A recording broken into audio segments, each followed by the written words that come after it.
No, non ci credo, il DJI Mini 3 Pro a questo prezzo è follia ragazzi, costa meno della sua versione base e poco più della versione senza radiocomando. Ma cosa sta succedendo? Sta per uscire il DJI Mini 4 e una svendita?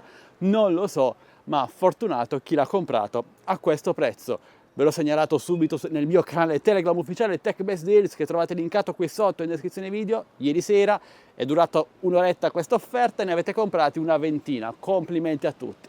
Se non ci siete riusciti vi invito come sempre ad entrare nel mio canale Telegram TechBest Deals linkato in descrizione video. Ora però ditemi cosa ne pensate di questo prezzaccio, perché soprattutto c'è stata questa offerta. Parliamone insieme nei commenti. Vi aspetto.